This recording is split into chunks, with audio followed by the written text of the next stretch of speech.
Paul Pogba downside show. I just want to say what Paul Pogba brought in terms of the circus that surrounded him was detrimental towards Manchester United. Now, one player can never, ever be bigger than the football club, and I thought he was. This is how Ferguson run the club. Yes. The likes of Beckham, Yapstam, they were great players for the club. Elliott, do you know what? I want to build on that, and I want to ask you, though, as a sort of a side note to Phil's point, what do you make of the Ronaldo situation? Because, you know, we're talking about no one player is bigger than the club, yet he's chucking his toys out the pram, back in, back out. What happens next? I would let him go. Yeah. When you see him, when you see the youngsters, the likes of Elanga, Rashford, they're misplacing passes, and you see Ronaldo's body language, I think that has a knock-on effect. And I believe he was a great servant for United. He'll go down as legend at United, but I just believe that United have to let him go. Who's more of a legend at Manchester United, Wayne Rooney or Cristiano Ronaldo? Oh, Rooney, without doubt. Then why is it that whenever Cristiano Ronaldo returned, be it with Juventus, be it with Real Madrid, there was this fanfare around it, but when United's greatest ever goal scorer returned to Old Trafford, he got nothing? I believe that he got nothing because he come into a side that wasn't as good as the side that he left. Maybe. It's hard. He come into a side, when he re-signed for United, he come into a side that wasn't capable of winning a league or competing. And I believe that he thought, yeah, okay, I'll give it his chance for the love of the club, and it hasn't worked out. Tell it to his private bankers, because they'll tell you it has worked out. Yeah. But you say that, though. I mean, supposedly, he's turned down a massive offer from Saudi Arabia.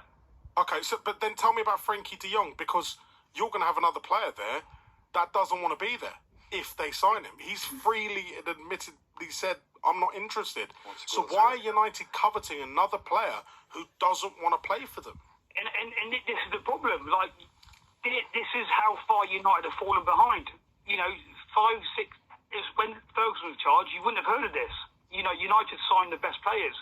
And United, unless they play in Champions League football, they will not attract the best players. Ten Hag, what he's done at Ajax, he's a very good coach. But unless United are playing Champions League football, the top players around the world won't come to them. Elliott, I've got to say, you know, I mean, for a Manchester United fan, you must be bleeding inside. You know, it's one of them where you have been the greatest club around it, you know, for decades, and then all of a sudden you've been overtaken, and now obviously with Alex Ferguson retiring, etc., that still hasn't been put to bed properly. You've had manager after manager after manager. You've got a guy now who's got a plan. I think the plan is in place, but he's now finding the hard part of managing Manchester United on the downside, and that's no Champions League football, as you just made reference to. Hold on, Phil, hold your horses. My problem wait, Elliott, wait. Hold it. You're saying he's now finding out the downside. Yes. He's come in, they've beaten Liverpool, they've had a decent pre-season tour, which, by the way, with the pre-season tour, tell me I'm a plum and tell me I'm wrong here, but if you are the owner of a football club who have had their worst Premier League season on record, and you want them to get back to the best footballing way possible, why'd you send them around the world to Perth, Singapore, Oslo, here, there? Why'd you do that? Why couldn't you send them to Amsterdam on tour and say, look, go back to wherever you want to go, take the players, when Christian Eriksen turns up, when Malacia turns up, when your new signings turn up, we can just stick them on a 2-hour flight to Amsterdam. Why are you sending them 12 hours around the globe? So there's that's one thing I want to say to you, but the second is the results have been positive in pre-season. So why is there? What's the doom and gloom? What's difficult? Pre-seasons are pre-season.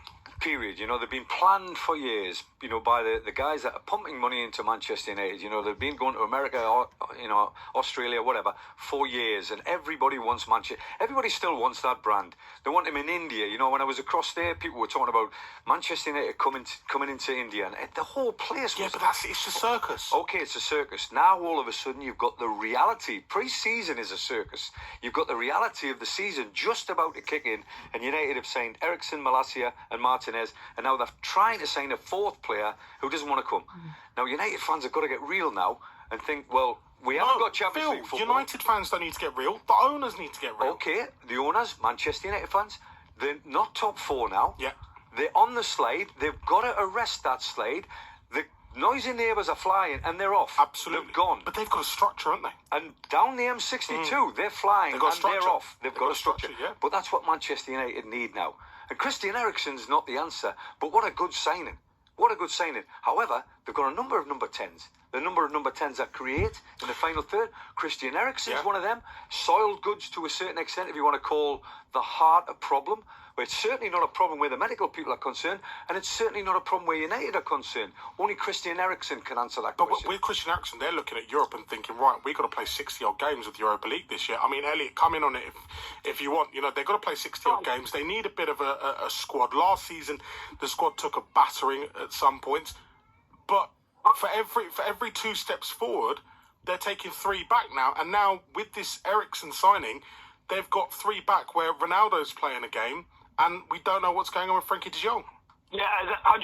I'm a realist, and I believe that the way United have conducted business over the last 8-9 years, I mean, a lot of people call it a transitional period. There's only so many times you can get away with that. As a top club, the wealth of Manchester United, their brand, their recruitment has been shocking, and that's what's led them to where they are now. Liverpool City have recruited very, very well, and they've recruited the right players at the right time.